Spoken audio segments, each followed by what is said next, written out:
back to another episode of the podcast, and today it's a very special return to Love Island USA. I know there's mixed feelings in the chat about whether or not we want to keep talking about this show, but we can't not talk about the reunion that just aired just last night.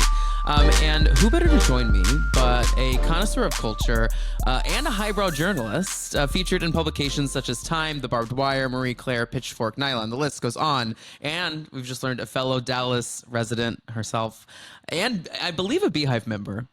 Taylor Crumpton is here. Taylor, welcome to the pod. What a beautiful intro. Thank you for having me on. Of course. I loved all your Beyonce articles. That's why I bring that up. I love Beyonce down. I am a member of the Beehive. I have a living tattoo, and I'm also working on a book on Beyonce. So I really have my stripes. Wait, I have a Renaissance tattoo on the back of my arm. It's her like doing the Renaissance thing. That is so like multiple gorgeous. Arms. Yeah, isn't that cool? I need to get a lemon and maybe a little cowboy hat, like little nods to her eras. I shouldn't say that, eras. Oh God. I think you're safe, babe. You're safe. I think this is a good space. I have a little cowboy boot on mine as well, but I also have so many like Texas country tattoos. I like collect them. I love it. I'm like, ooh, let me get a boot for 50. I can do that. Well, you just saying you're writing a Beyonce book really just like lit something in my spirit. Like a project fully dedicated to Beyonce is like a dream of mine. I just wouldn't know where to begin. Is it dissecting her discography or like her career as an artist or like her music writing or all of it? It's a little bit of everything. So it's an illustrated retrospective of her career. And I wrote down the chapters to coincide with her albums. So also including all of the iconic visual album trilogies. I have a really exciting chapter that I recently finished on Everything is Love and how Beyonce's always been a rapper. So it's me looking back through all of her stages as an entertainer and using with the information we know now, how she was kind of working towards this moment where she's this completely liberated, autonomous being. So I actually write in reverse. I started with Cowboy Carter because it was like very fresh on my mind. And then I'm kind of slowly making my way back through like history. That's so amazing. Yeah, the conversation around her being a rapper, I always give people this example when that comes up is even as early as Destiny's Child, like the verses of like Bugaboo and So Good, she's singing, but she is rapping. Like the lyrics are so fast and like there's a pitch to it, but it's like she's always had the like articulation and dialect to be a rapper. You know, it just maybe was hidden behind like musicality, but that doesn't mean that it wasn't that in the first place. Like I feel like if you wrote down the verse of So Good, which is one of my favorite Destiny's Child songs, and you had someone just like rap it, like it would flow this exactly the same way, you know, or Bugaboo too, you know. So I don't know that she is the best rapper we have. The best rapper alive, I arguably say one of the best rappers out of Texas, one of the best rappers out of Houston. I mean, separate conversation for a different podcast. Would love to come back and chit chat about it. But also the fact that her and Solange watch Real Housewives of Atlanta. I do love how over the years we're getting more peeks into like how these Black women who are celebrities that we revere love reality TV. Like Michelle Obama loves the Housewives. And Megan Thee Stallion loves Love Island USA. I love seeing the crossover between all of these like beautiful Black women in pop culture, all uniting. I can't wait to see which other celebrities were fans of like season 7. And yeah.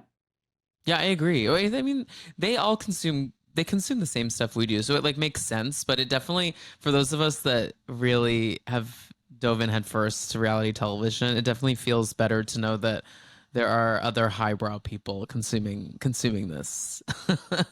You know, Ira Madison always says that the smartest person you know is watching Real Housewives, but also the most annoying person you know is also watching Real Housewives. I believe that's the quote. I will never go against the Leo King. I will never go. The Book of Ira. The Book of Ira. Shout out to Ira. Well, Taylor, you are here to help me dive into the Love Island reunion. We had 2 hours of content, which here's the thing, y'all. Like, we just sat through how many hours of I wonder how many hours this season was in itself. I mean, it had to have been like 50 hours. Like there's so, or more than that probably, because there were so many episodes. Do you think a 2 hour reunion was needed? I believe that we are so spoiled by the Housewives where we get three parts reunions Hmm. that this 2 hour obviously was an improvement from last year, which we can all say was horrific and poorly done. And if I Yeah. see coffee made again, I'll go sick.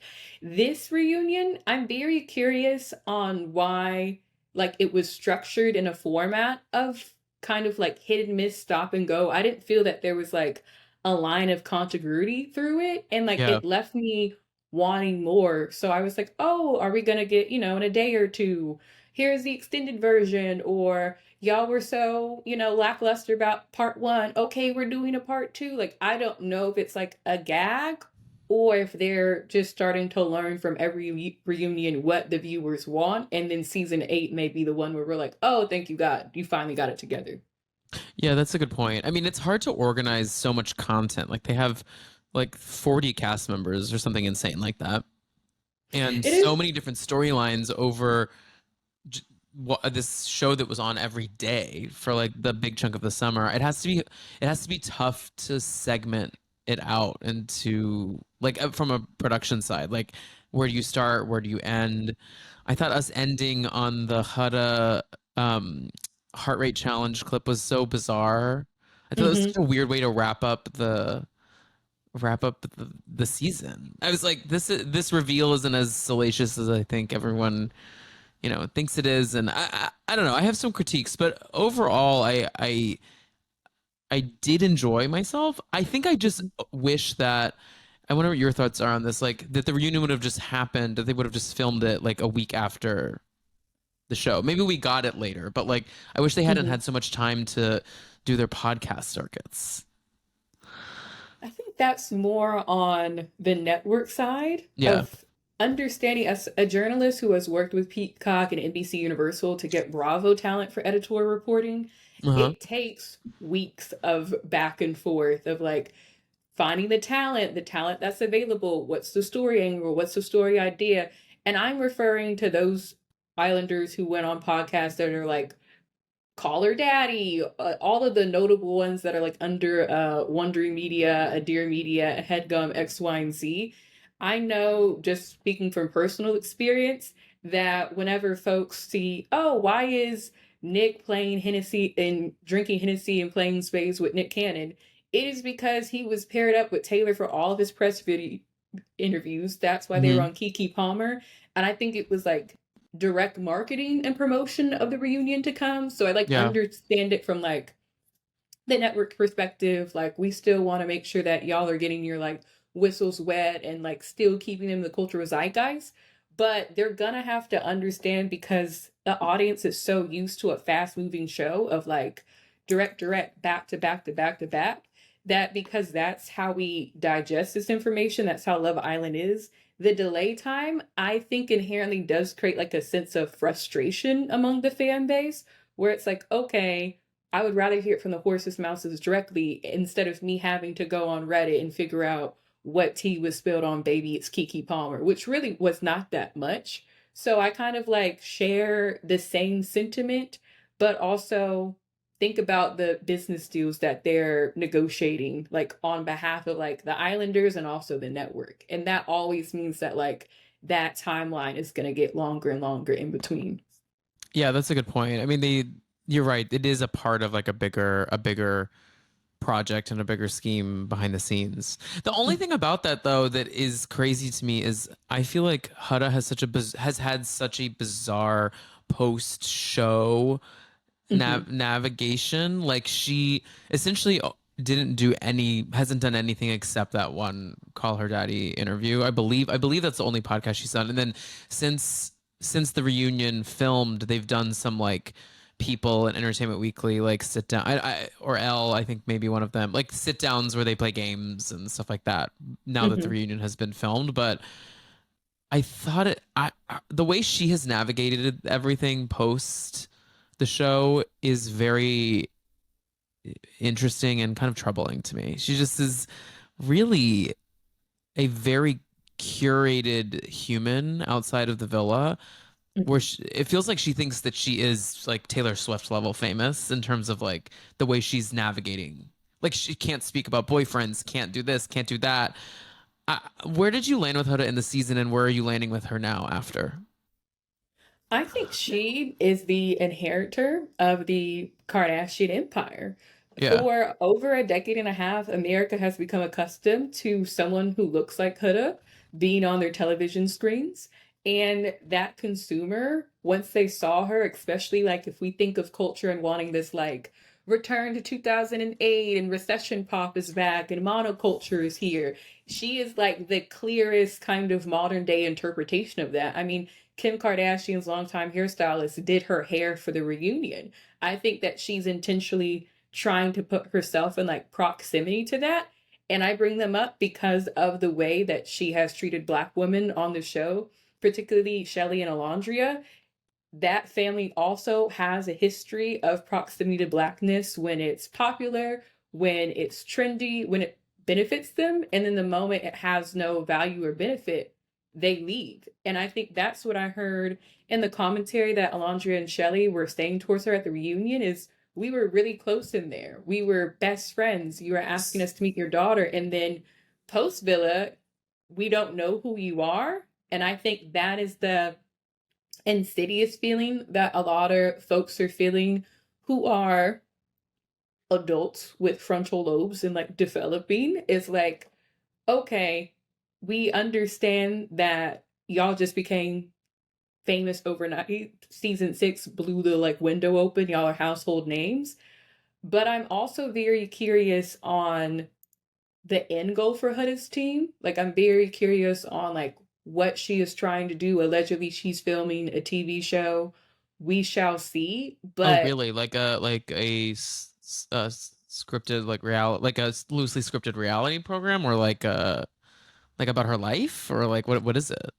not a docu-series, so not in the unscripted space, not in the reality TV space. I believe that she's working on something that's scripted because I saw on one of the numerous Love Island USA fan pages, like a picture that she took a trailer, and those are like the trailers commonly used for those types of things. So Mm-hmm. I'm wondering if the reason why she felt better than everyone and kept on bringing up Netflix and all these things, it's like, oh, well, I'm going to pivot straight into scripted. Like, I don't want to do a Beyond the Villa. I don't want to do an unscripted. Like, I'm going to do this. I'm always very hesitant of people who are so willing to leave what made them famous and believe that they're the breakout star because oftentimes they are the quickest to fall from grace. And come crawling back. Exactly. And you've burned bridges with the Black woman. You've burned bridges with the majority of the class outside of Amaya. So, and Amaya and Shelley are same to the same agency, and Shelley wasn't even in the top 4 couples. So that just shows fan reaction and response. Yeah. Yeah, no, that's yeah.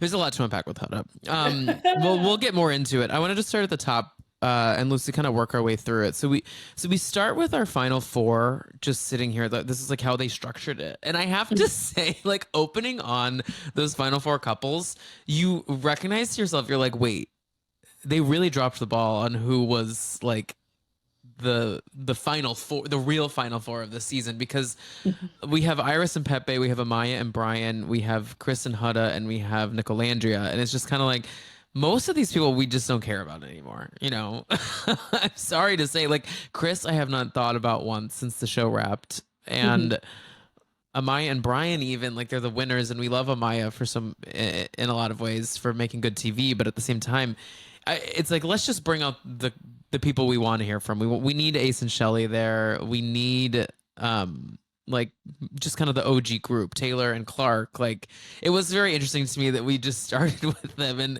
this clip package of how we got here with these couples. It just makes you laugh because none of those couples existed until about 2 weeks before the finale itself. As Andy Cohen said, the curse of being coupled up this season, as soon as you said we're exclusive, America voted you off the island.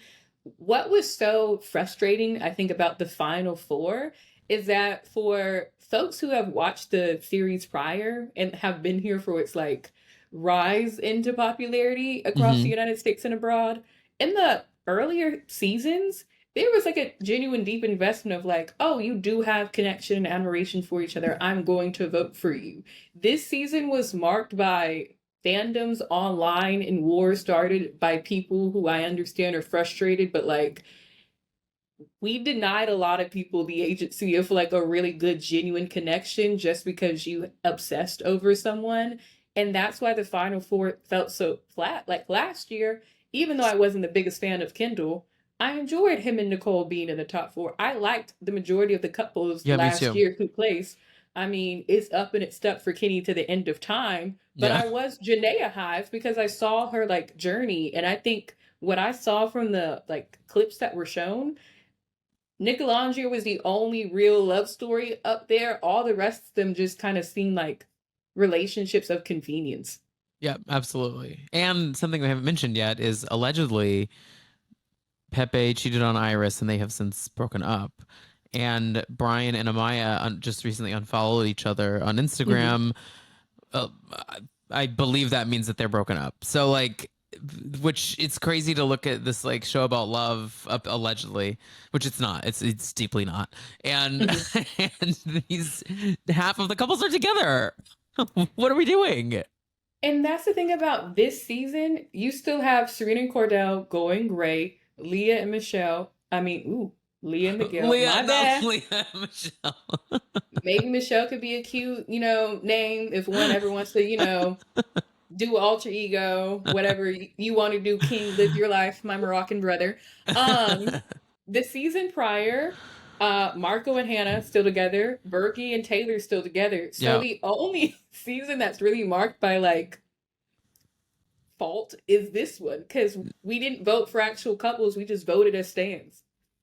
I know. I I wonder. I feel like because of Huda's fan base seems to skew so young. Because if people have not seen, there were these videos that went viral of Jeremiah like I at saw. a mall, and these like literal children are like rushing him to like talk to him or like say bad things about him or like all this stuff, and he's like freaking out. And then like Hud, there was also another video of Huda in a car, and like these like 14-year-old girls are just going rabid for her. Mm-hmm. Um, and I feel like so many of them finally have phones, and they're sending their votes in on those apps because like I don't most of the people in our age bracket, I feel we're never rooting for these like popularity couples. We were rooting for the couples. Exactly, but also the majority of us have had at least one serious relationship, Lord Yeah. willing, and like Right. also have gone Right. to enough therapy to understand like red flags and green flags and abusive behavior and acceptable. Yep. But they're like a 14-year-old, we all know emotions are heavy, emotions are hot. They're the perfect reality TV show consumer. And Huda is great for them because also they have yet to master the art of emotional regulation. So if I'm spending my whole entire summer watching this woman who I feel connected with, of course I'm going to defend her to the end of time. The fans came after Andy Cohen today, who released a post with his like collab with Starbucks, and there's just like comments from young adolescent girls like defending her up and down, and it's like, babe, he's been with Housewives for 15 years. You do not scare him at all. And him checking Huda and saying like, "Wait, so in the last 4 weeks you've grown?" My messy, messy, messy king. Thank you for saying the things that Ari cannot as a host. They Yeah. literally had to have him there to be like, I know my homegirl can't say this, but let me tell you real quick. No, cut it. It may feel like ages ago because like what is time, but it quite literally has been like 5 weeks since that finale aired, 6 weeks, and probably 4 weeks since they filmed this. Girl, you have not grown. You have not grown. Listen, Jesus can do a lot of things, but between that date and July 13th, I don't think the Lord of Miracles can do that. I think you were saying whatever a media coach told you to do, which is deflect and positively affirm what everyone else is saying. And Jesus has a lot on his plate right now. He's dealing with too much. Jesus don't need to Doesn't need be. The world is going to flames. We need him focused on other things than Love Island USA. um Also, we had this Brian cheating rumor, I guess allegedly he was like at a club like pouring Oh shots. I Lord. didn't catch that when it happened. Do you have any intel on what happened there? I saw a video of it, and then in the reunion, he was like, "Oh, I was paid to be there, and I used to be a bartender, X, Y, and Z." What I loved about the couples from last season, they actually went out into the real world and then continued to date each other for a amount of time Yep. before going exclusive. I feel like hype fandom agencies, whatever X, Y, and Z, were like, you need to lock in right now. You don't know this person. You don't know him from a can of paint, as my mother would say. So why would you think that someone's going to be faithful with you just because you've had bikinis on for 30 days in an island for 12 to 16 hours? I too would develop Stockholm syndrome if I just saw you every single day. I'd be like, you are Yeah. the love of my life. Well, completely. I totally always get how the women on The Bachelor fall for The Bachelor so easily because like I'm very easily influenced. Mhm. And if I had no phone, if I had nothing to do and all I had to do was stare at this like objectively hot man, I would become obsessed. Like I know Yeah. myself I would. And same thing on Love Island. Like it makes sense that you're like, no, I love this person, which I makes me kind of want to defend Ace and Shelley a little bit here because they are getting some heat online because of their like kind of confusing relationship. And y'all, it's not that confusing. Like they dated for essentially once they got together, they probably dated for like 4 weeks on the show because they weren't together until like midway through officially, and then they've been dating continuously for the next like 5 or 6, and like they also probably want to get to know each other more without the cameras because now the show has officially wrapped. And so they're not ready to say that they're like an item officially because they're still figuring it out. I really got what they were saying there. As did I, and also, as Shelley said in an earlier interview, other Islanders knew of each other. Jeremiah knew of Nick. Shelley knew of Amaya. Like, I would love all of us to take a collective deep breath and moment. Hmm. You cannot have a corporate job and then do reality TV because inherently a lot of corporate jobs have clauses where you can't do unscripted TV or engage in type of like post work activities such as modeling. The majority of them were models, modeling in New York and Los Angeles. There's going to be some natural significant overlap, and I just did not enjoy the demonization of Ace and Shelley. Like they were able to trick not only a production company, casting company, all the employees that we never see at the villa to make it this far. Right. Like, to me, as people have said, it was rooted in a lot of anti Black racism, a lot of colorism, a lot of misogynoir. But also, what was really irritating to me about the Ace and Shelley Discord was the amount of hatred Ace received from women of all colors and races. I even had to like get into it with like Black women who were like my auntie's age, where I'm like, why are you saying these things? Yeah. Describing him as like red pill and an incel. And I literally had to get into a fight with one of my chosen sisters. I said, have you ever dated an attractive light skinned Leo man from Los Angeles? Hmm. If not, I have. I've gone to therapy, EDMR, and a lot of things, baby. Okay? That is Ace. There is nothing red pill. There is nothing instead. He is an attractive, light man who is a Leo son from Los Angeles.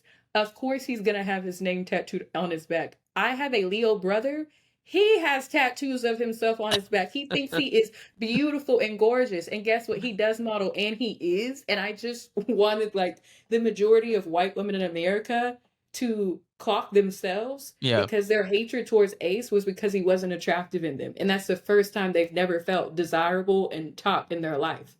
Yeah. And also you cannot blame any of these people. And it feels that they are picking and choosing who to pin this on for Mhm. taking this as an opportunity to like launch them to other things. Like in this day and age, especially in American reality television, the way these shows are, the way the landscape has changed in the last, 5, 6 years is that these shows are now platforms to create a career off of. They're not they are not docu series. Like they are they are star making machines that if done correctly, you can have lifelong wealth off of being on Love Island. You really can. But and I feel like people were really mean to Ace online about him already having a million followers like before the show, myself included. Like at first I was like, that feels crazy that he's on the show when he already has a million followers. Like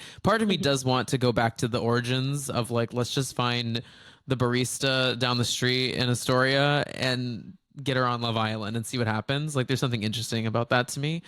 But you can't blame him. You can't be mad at him for like wanting to use this platform as something bigger because all of them did that for the most part. Yeah, that's part of doing unscripted reality TV. Also, you're going to need people if you're a casting producer because they had to go through months of casting over 10 interviews.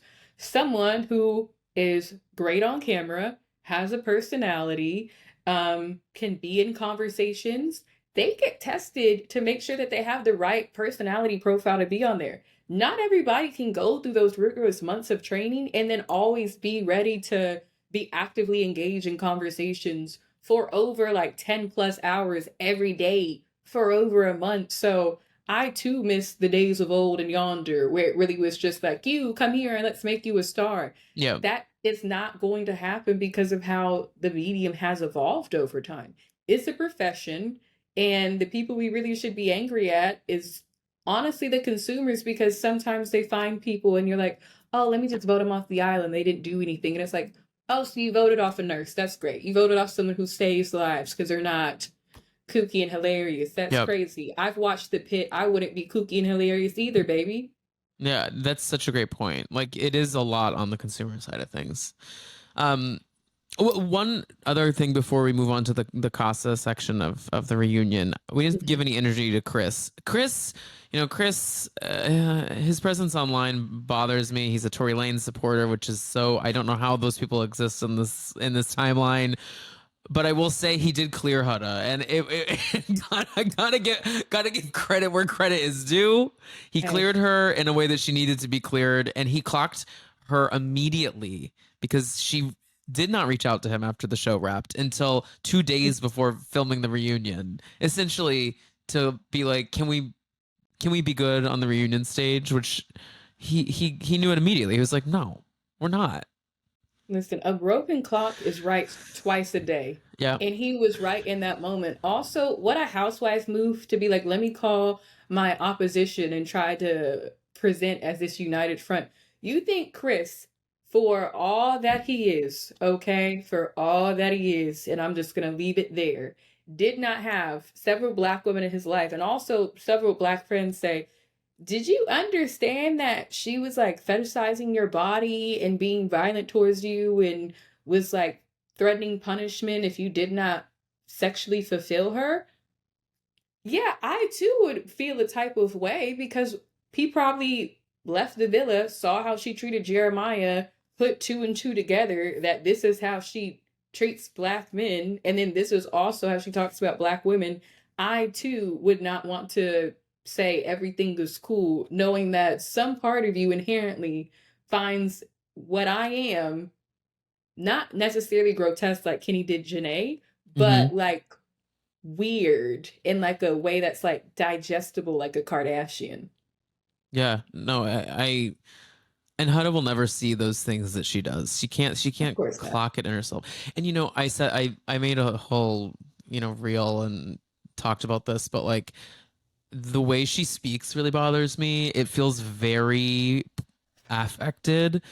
She is trying to be Black. I feel it in my spirit. She just in a lot of people Mhm. in like the TikTok space, the influencer space also try to do that when they're not Black, and it really bothers me. Like why are we affecting the way we speak to like sound like something we're not? Yeah, the common refrain that like Gen Z talk, as we all know, is just African American vernacular ebonics and then words and phrases from ballroom.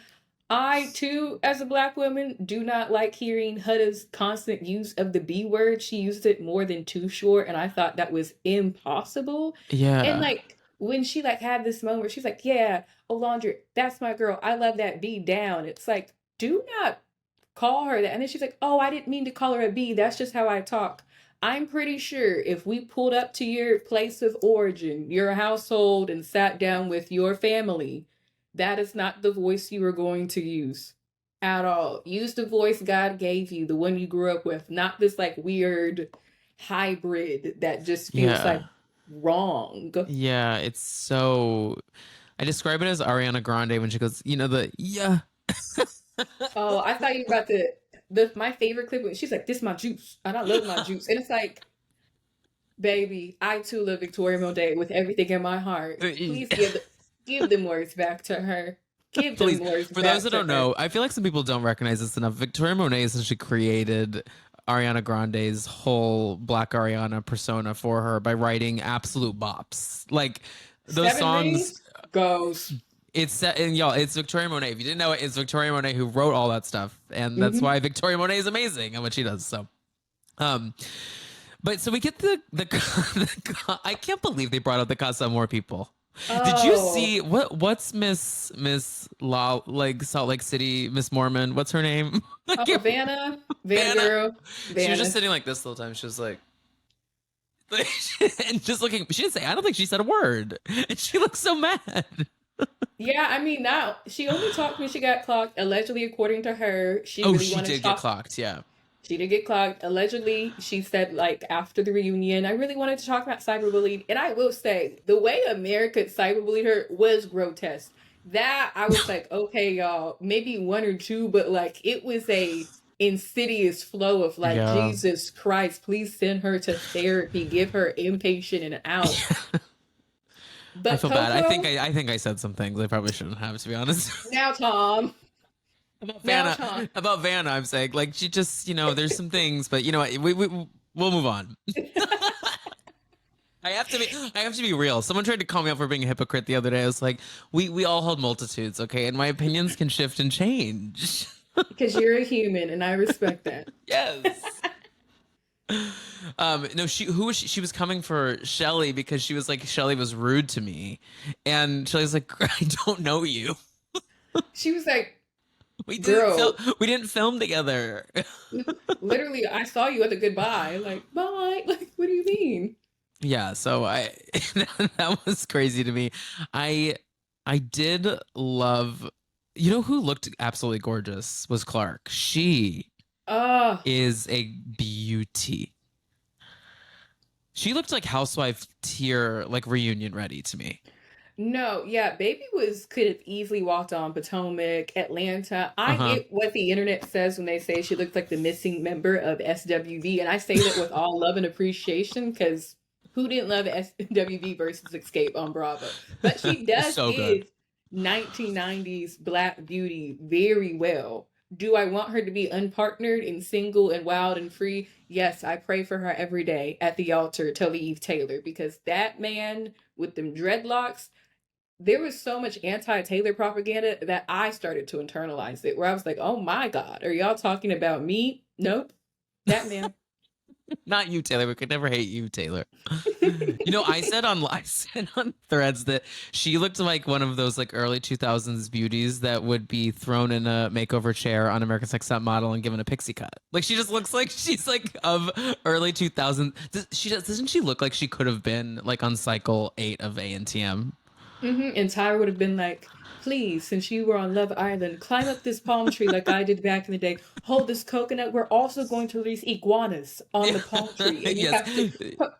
Yeah, or hold it. The tarantulas will be crawling down the tree as you're on it, and you need to not budge at all. Yeah. Um.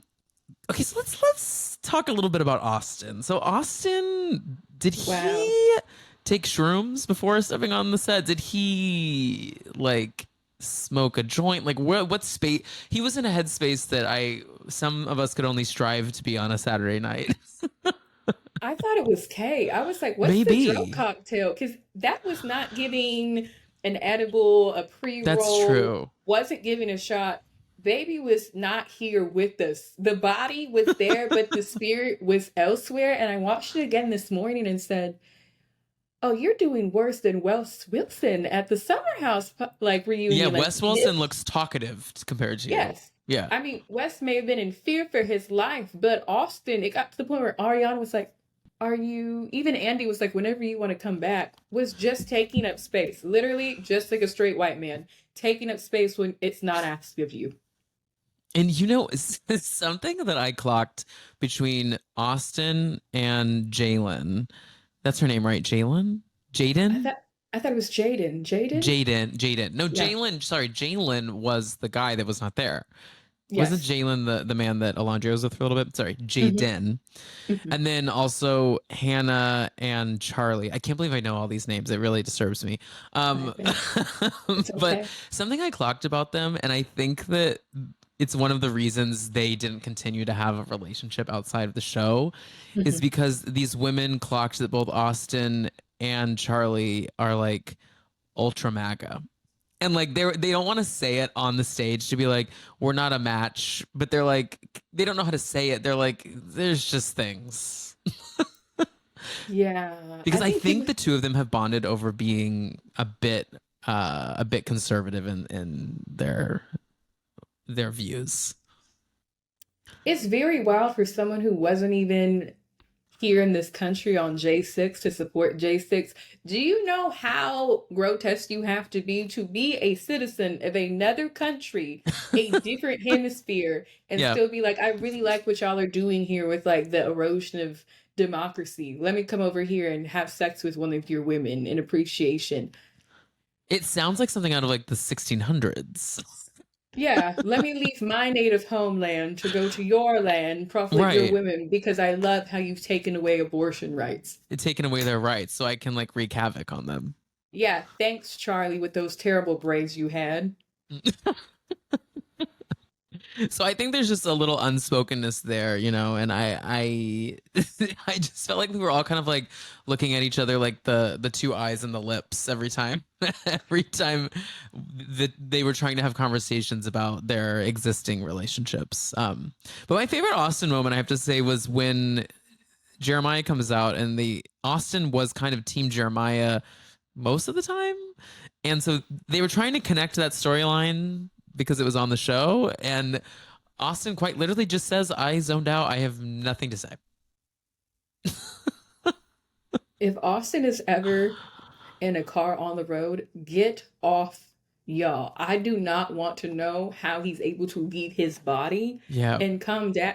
Cordell had the courtesy last season to fall asleep because they were up till 2, 3 a.m. You would see him knocked out with his little paperboy hat.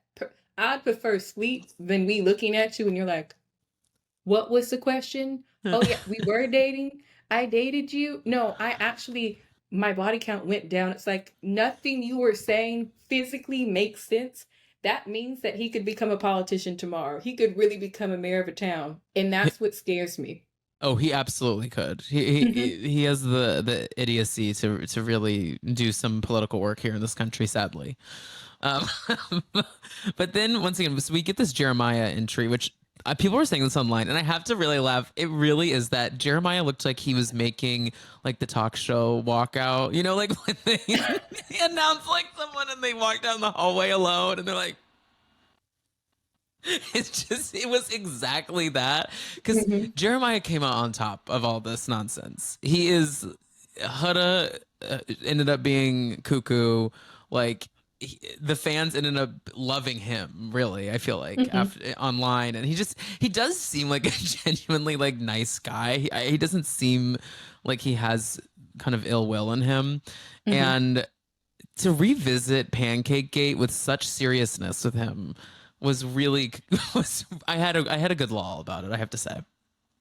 I do love how the casting makes sure that there's a Drake variant every single season. And because it's a Drake variant, the man is inherently corny. Uh-huh. Post Villa, I read a New York Times article about how he's starting a book club. Like, Yes. Yeah, he's a that's a huge reader. that's a good man, Savannah. Literature rates are down in this country. People aren't reading books. He's getting people across the nation. Okay, some of those girls who were probably Huda stans are now reading long form books. Every teacher needs to thank him because if school reading lists are still a thing, Jeremiah was out there helping them out, teaching babies how to read. I want a partnership with Pizza Hut. Bring back the personal pan pizza, have Jeremiah bring it out, and after the kids bring in a book report. Okay, he's going to save the education department, but he brought 37 pages of receipts to the reunion. Production didn't let them in. Oh, wait, really? I did not know that. Yes, he researched, he studied. Little Mama put a literature review together to come on that stage. And I think it Good for shows in him. his performance. And I'm just number one grateful that he got back in the good graces with Nick Laundry Hive and Chelley Ace Hive. Yeah. Black people really were not messing with him for a majority. And I'm glad that he got welcomed back to the cookout in the fold. And I think he's going to stay there. I think he's right where he belongs. Little Naja babe, little Nigerian babe. And then I guess there's this like online, there was this suspicion that him and Belle Dash A, as I call her, had a moment. Do we think they boned? I think they hooked up, and but they're like, it's not. We did hook up, but we're not anything. To quote Nick's messy ass, same bedroom, same bed, same window. It's okay if y'all got your little like hunch on. That's like literally the name of the game this season. I guess it was Hunch Island than anything else. But if you're gonna post about it, like be real about it. Be like, we did it. Not like we're besties. I know a lot of good Christian girls who are giving up coochie, and that's okay. I went to Abilene Christian University. Girls were singing in chapel and also throwing ass. You can do both. You can always do both. Her response to it was really funny too. She was like, so what I'm doing is working on Bella. Like, I'm just going to be Bella. Like, that's kind of how I'm moving in this space. And Andy was like, okay, so no?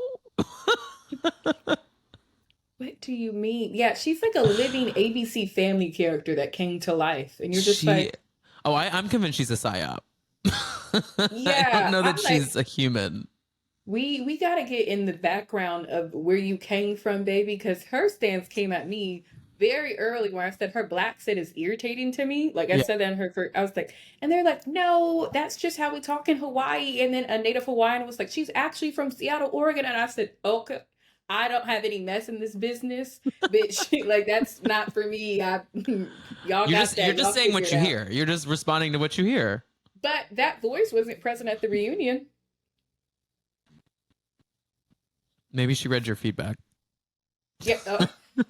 I'm gonna be like Ace. I can't be the only person, one person responsible for her black fit going away. Little old me.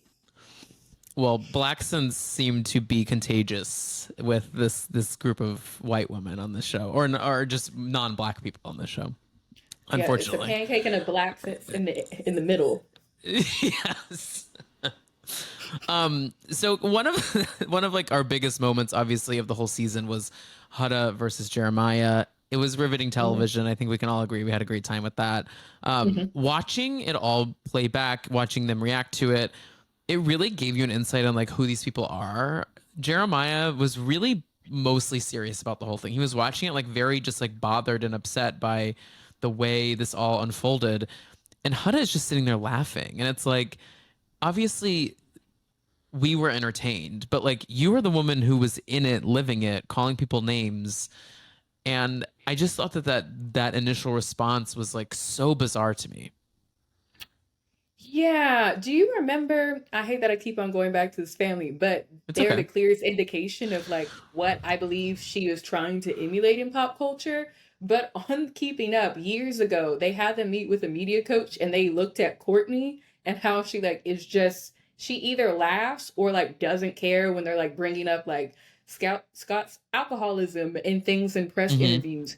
And seeing her laugh, I'm like, I don't think that's an anxious laugh where she's trying to avoid. I think she takes fulfillment. And that is the biggest red flag, not even if you're interested like in romantically pursuing her, but like as a client, as representation, that means she finds disrespecting you hilarious. So I cannot wait for the eventual Demois post about how her acting career is going. If someone's gonna listen, if we just gotta wait for Demois and Sunday Scaries and for that podcast, because the minute she reveals her true self again, everything we've been saying the whole entire season will be validated. All we've seen Jeremiah do is get a pancake app, teach people how to read, and that's really it. I don't really know anything else he's doing. It's making I know. pancakes and reading books. He sounds so sweet. He's really a cutie patootie. But he was He over got to there put that. He has thinking, to put that tongue in his mouth though. He's doing a little too much tongue work for me.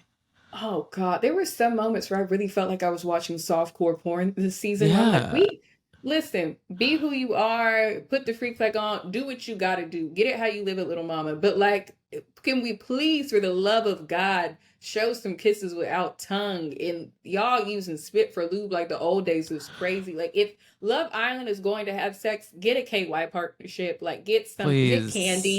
get candy sex toys in Yes, there, do candy coated. some synergy, because it was a lot. They were Yeah. fucking up and down. I wish we would have given some energy to one of my favorite moments of the season, which is when Hannah took it from behind from Pepe. The hand that, the the hand hand that lick. America. It's almost as bad as when Aiden licked his hand to jerk off, and then just like that. It was almost as Yeah, bad. no, honestly, parallels, baby. Yes. Yeah, it's Yes. just like, if y'all are gonna do that, babe, please get some lube in the airport. Pack some in your suitcase. Y'all taking it shaft raw at 3 a.m. in the morning. Not after the club. There's no Crazy. alcohol in your. A complete sober mindset is ridiculous to me. Wild. Yeah. So our final like two really big moments, we get this extended conversation between Huda and Olandria and Chelley about how Huda just literally let her fans wreak havoc on the black women on this show after the show Mhm. wrapped. And despite them asking her to say things, just continued to not say anything, to like be like, at least just please stop bullying the cast members, let alone please stop bullying the black cast members. And she kind of held no remorse for it. And I found it incredibly upsetting. And I don't know if this is someone in her ear from her team, as she said, which it's crazy to me that she has a team, but that's telling her to not speak on it. But like, I found this to be so bizarre, and how you can go from spending 6 weeks in a villa with these people, getting to know everything about them, to then abandoning them and letting racism just take over the comment sections of their Instagrams is beyond me. And I don't blame Chelley or Olandria for being like, "What? Just I don't fuck with you anymore," and that's just where we're gonna be. The George Floyd meme was one of the most disgusting things I've seen in a while online and on social media. Hmm. And I know recently Rolling Stone Middle Eastern North Africa released a piece about the treatment of Leah and Huda on Love Island USA. Unlike the former, Leah has always stood up, advocated, protected, ensured that Serena and Janae, whenever they're doing business dealings together, are being paid a fair and equitable wage. That's what it's like to like actually have deep relationship with black women if you're a non-black woman, saying the things that they're unable to do to make sure that they don't get vilified, standing in and speaking up loudly when they are getting unfair treatment, and ensuring that they also have a piece of the pie and the keys to the castle. PPG set the standard, and we all know a lot of girls this season try to emulate them. Nobody did. The real love story of the season to me is Chelley and Olandria. That sisterhood is sacred, even though Hmm. I don't enjoy that Chelley is still close to Sierra, but conversation for a different time. Oh, I didn't know that. Yes, I'm not a fan of that, but also was not there, none of my business. I'm just seeing what Peacock allowed me to see. But Huda, like most people, I think misunderstand the power of the black dollar and the power of the black consumer, and how black people drive pop culture, society, film, TV. Black women are the reason why reality TV is in the cultural zeitgeist. So she really cut tethered any types of cords to accessing those networks and people in power. So I know her team is telling her she's the hottest thing in the world right now. For you to be a sustainable reality TV show talent, we've seen this across the board. You need to be able to hit all types of quadrants and quarters. She Yep. is slowly, through her arrogance and ego and pride, and also, let's be honest, she sees herself in competition with Black women, and that's the reason why she did not speak up for Chelley and Olandria. She saw Yeah. herself as competition. She exclusively went after Black men in the villa to fulfill some terrible racist sexual fulfillment and fantasy. At this current moment, she's with a light skinned Black man right now.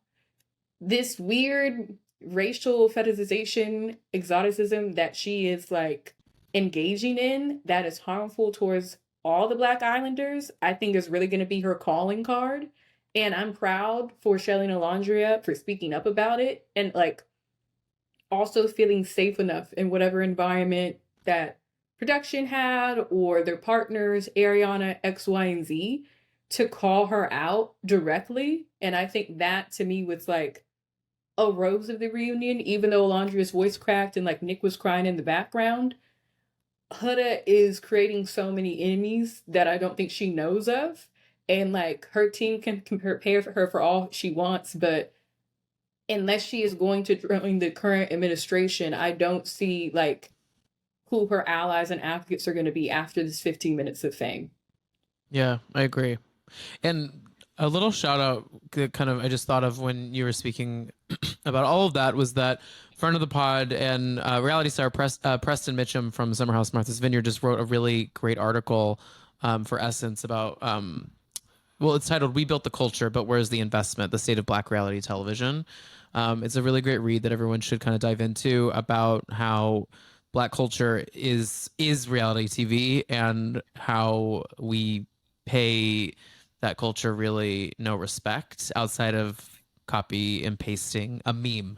So everyone should definitely go and engage with that because it's true and people like Huda get to monopolize on that industry without kind of giving any sort of respect to those that built it. So Love yeah. Preston. I'm also quoted in that piece. And then, fun fact, when Preston was on Summer House Martha's Vineyard, I interviewed him for another Essence article about Black people on reality TV. I Oh, love amazing. I need to check that Preston. one out.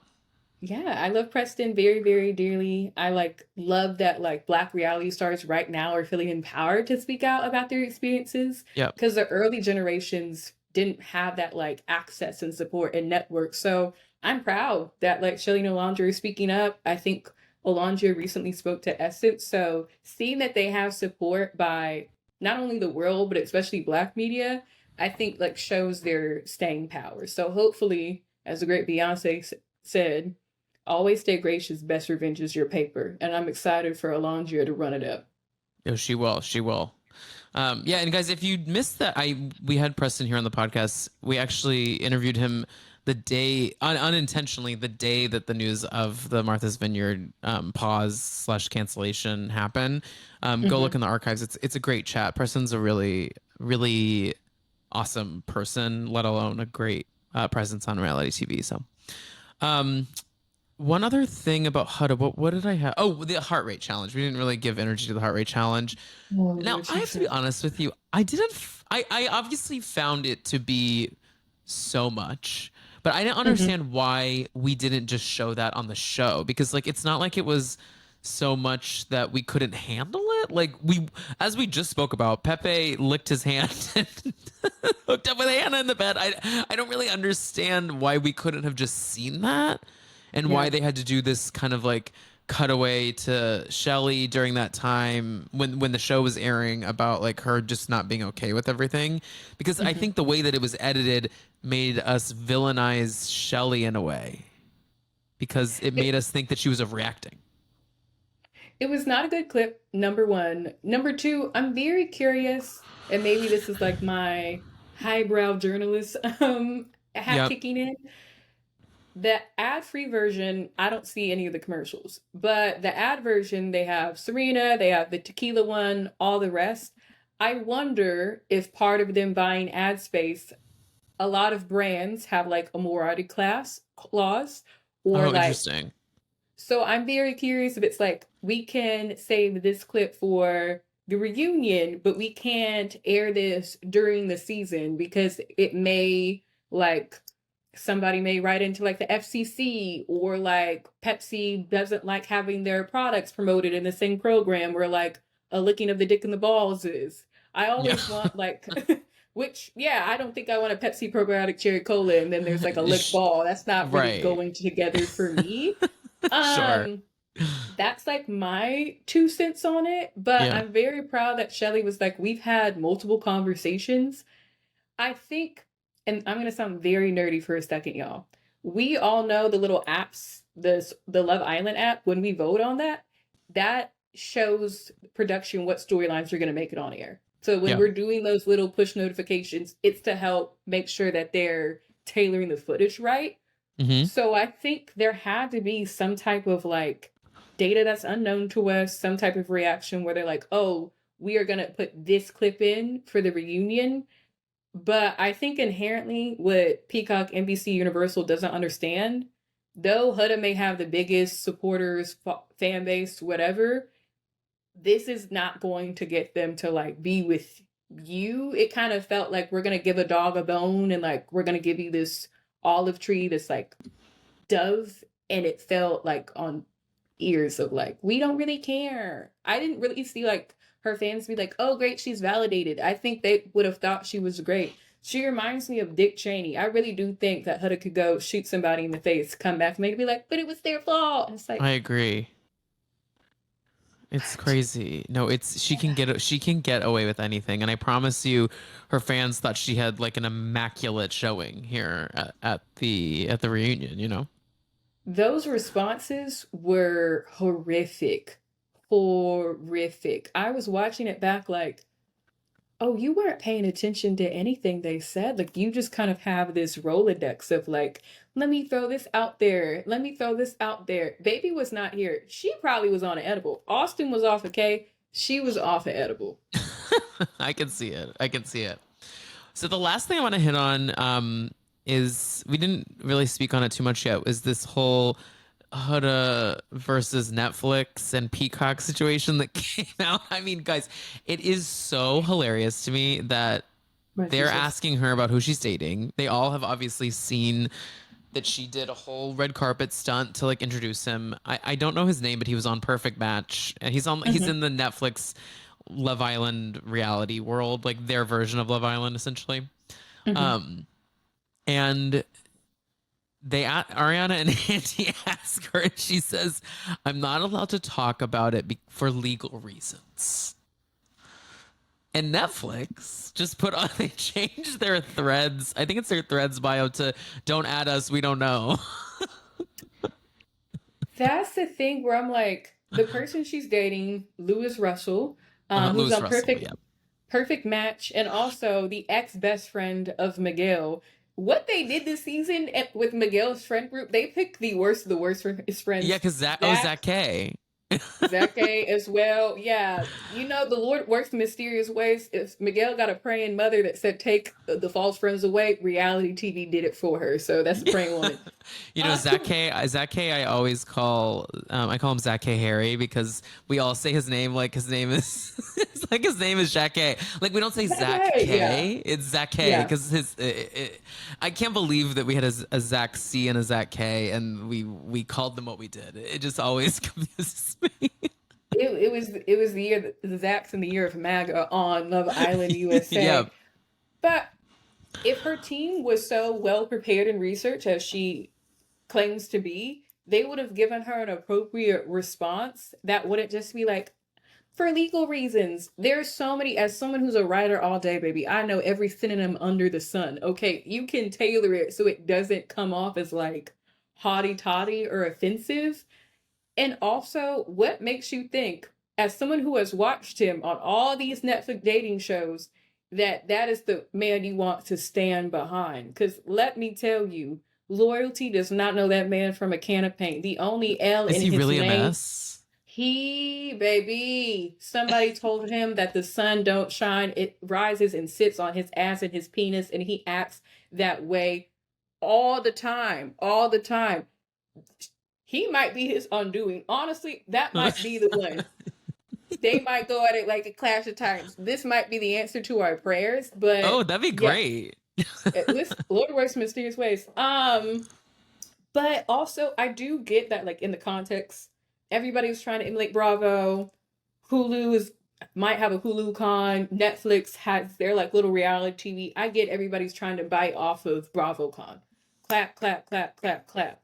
But I do know that they've signed paperwork where I think you can talk about them, but you can't talk about it like in depth and give like storylines and plots. Kind of like when housewives go on like podcasts, they can't say what's happening. Like no one really was able to talk about Beyond the Villa, but everybody kind of knew it was coming.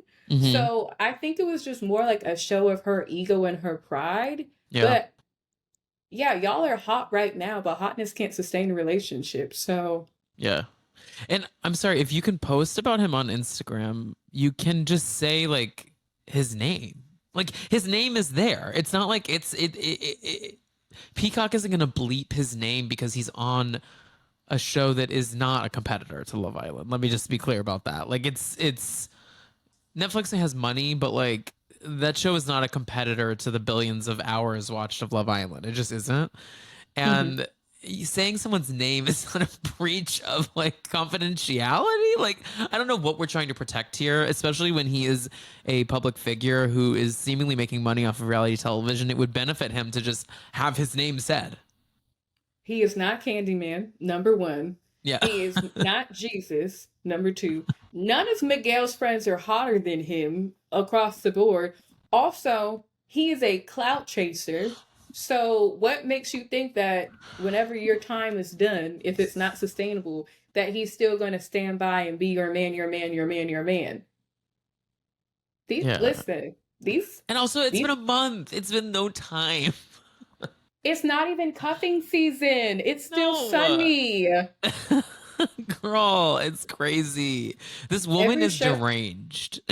every show he's been on has been a dating show. You think if someone comes to him and says, "Hey, we're gonna do this new show, and you're gonna get $150,000 for appearance," love you. Whoop, he's gonna drop her like a thing and take his tattooed muscular ass and go terrorize the woman and hoping she gets therapy afterwards. Miguel really is the best out of all his friends. Like truly, I do not know how Leah got him, keep him. They're gonna get married, cute kids, but we've seen his friends on other reality shows. Ain't an ethic, ain't a moral. Ain't an ethic, ain't a moral, ain't a nothing. I think Leah may have whipped him into shape a little bit, to be honest. That's a triple Leo, so I can only imagine. Oh, Leah is a triple Leo? Yeah. Oh god, that's so scary. Wait, what are you? What's your sign? Well, if you haven't, I too am a Oh, Leo. okay, great. Well, I love Leos. I'm a Sag. I, See, fire signs. I love a Sag. My grandfather was a Sag, but all of my placements are in the house of writing. So, like, that's where my Leoness shines. It's like third house, communication, writing, books, good. Outside of that, most people think I'm like a Cancer or Virgo, which makes sense. I'm a Virgo moon because I'm very like this, and then it's like woo, and then So I'm double Sag, but then my my rising is Cancer. So mm, people like think I'm not as sensitive as I actually am, essentially, is really what it comes down to. Everyone's like, he's a fiery fire sign, but then I have this like side of me when I get home where I'm more sensitive than I let on. yeah. Oh, I'm a maiden. I'm a It's me. baby. I'm just sensitive baby. Okay, well that kind of wraps up the reunion. I mean, there's not much else to talk about. We gave a lot of energy to 2 hours of nothingness, I have to say. But Taylor, is there anything else besides Love Island that you're loving right now in the reality sphere, or even not reality TV? Any content you're consuming that you're obsessed with? That you want to let us know about? My God, that's such a beautiful question. I think right now, because I'm in the process of book writing, which means I'm like staring at a laptop for like 8 to 12, but sometimes 16 hours. Mm-hmm. Um, I write to reality TV. So like Love Island actually helped me write some book chapters. So thank all of y'all for being hot in Fiji. Yep. But outside of that, I just like watch old movies. So I've just been watching like a lot of Oh movies as wow. of late, going through like a lot of like franchises and being like, wow, I can't believe we like let them say this in the 2000s. Mm. I feel like I'm the Wait, like only what? Like what? just like I watched White Chicks the other day, and Uh-huh. then Oh, like it's I watch crazy. Yes, and then I watched like the old Mortal Kombat because they're making a new one and like a really hot black girl's in it from Chilling Adventures of Sabrina, and I was like, Hmm. why is this white man playing a Tibetan like spirit? Like there were just some things where I'm like, we really were just letting things fly. But to answer your question, I'm like the last person on earth watching Beyond the Villa. I enjoyed Is it there for what it. anything? Okay, you enjoy it. Let me I preface haven't it. watched Yeah. it. I haven't watched it. I Okay. just can't bring myself to watch it. Okay, so I'm one of the few people. I really did love Janae in the Villa. I watched her YouTube vlogs. They're great for admin stuff. Like when I'm doing bookkeeping, I'd put it on. The star is Kaylor. Kaylor is really the engine behind that whole entire season. She's moving Damn. storyline. She is moving plot line. The Kaylor versus Liv friendship fight is one of my favorites of the season. Like we thought we were buying in for like PPG, but I really think people needed to pay attention to Kaylor and Liv. And what I enjoy about Beyond the Villa, unlike Vanderpump Rules, who for a long time tried to like not talk about how most of the fights is because they're famous and celebrities, like they're no longer bartenders. Beyond the Villa, they're talking about how the villa has changed them. Like Serena talks about her anxiety. They're talking about how there's like a divide between the islanders of like PPG and the other people. They're talking about like fame and celebrity and like how to navigate and deal with it. Aaron is very much in his anti-hero bag where he's like, I don't like this. Like we don't have to like be influencers. Like we don't have to do this. Like we can just live like regular lives. Like this doesn't have to define us. I think the second season's going to be better, but I appreciate like the foundation that has been set, and also whoever went back in there and tailored it for the dissolution of the Kenny Janae breakup, I give them tens because they went back in there post Instagram stories and you can see how much he hates her. Like it's scary to watch. They're like at a dinner and you can see like on his face how much he is not in love with her, and to her detriment Janae is just like so infatuated with him. So yeah, I think seasons 2 is going to be better. I think people will appreciate season 1, but season 2 is Hmm. going to be great. Well, maybe I'll put it on. I'm gonna be working from home for a lot of the rest of this year, and I feel like that I always need like background noise, like you're saying. Like I have my It's good YouTube background. series that I like circle through because it's just like easy to put on. I feel like Mhm. I'll definitely give it a spin. Well, Taylor, thank you so much for being here. This was such a blast. It was so Thank you nice to so get to much. connect. We've engaged online, but it's so nice to actually get to chat, even if the red light is on. But Well, I enjoyed it. Thank you for the invitation. As you know, I'm such a fan and an admirer. I listen to it's your very podcast all the sweet. time. So thank you for letting me be on. I hope it's like the That first makes of me so many. happy. Yes, please come back whenever you want. You make me feel like I'm doing more intellectual work than I actually am. So anytime you would like, honestly. Taylor, let everyone know where they can follow you. Let everyone know of any articles that are out right now that you want them to check out. Any projects coming up, all that. Yeah, on social media, you can find me at Taylor Crumpton. I just released a really beautiful piece on the barbed wire called Why Nicolandra's Love Feels Like a Balm for Black Women in the South. It's very important to me as a dark-skinned Black girl from Texas. And in a lot of her interviews, she brought up being from her quote unquote very traditional home state of Alabama and how a lot of guys growing up weren't interested in her. And what stuck out to me is she was trying to talk about colorism and racial fetishization. And for Black women in the South, our womanhood is shaped by Jim Crow and antebellum slavery, where we were seen as like promiscuous and like only meant to literally exist for like other men's pleasure. So I take all of those historical, cultural, societal norms and I talk about how I'm so proud of her for overcoming that and also for having a partner who loves her and sees the humanity in her, doesn't fetishize her, and is helping to like achieve all of her goals. So that's my latest article. It's really great. I have a monthly column in Time. September, I talk about the rise of the Etsy witch. So if y'all were like Oh gosh, interested in that I trend, have been diving into the Etsy witch. And I haven't paid it. I have not paid one, but yes, yes, I've been it, learning it about comes. it. It's crazy. It it's no, it's wild. I interviewed two Etsy witches, so that comes out September 1st, and working on two books, but those don't come out till later. But yeah. Awesome. Well, yeah, go check Taylor out and make sure to follow Dumpster Dive on YouTube at youtube.com/Dumpster Dive Pod. You can follow me at the Tom Hamlet, and we'll be back later this week with a little Bravo recap. So chat to you guys then. Taylor, say bye to the listeners. Bye, y'all. Bye, y'all.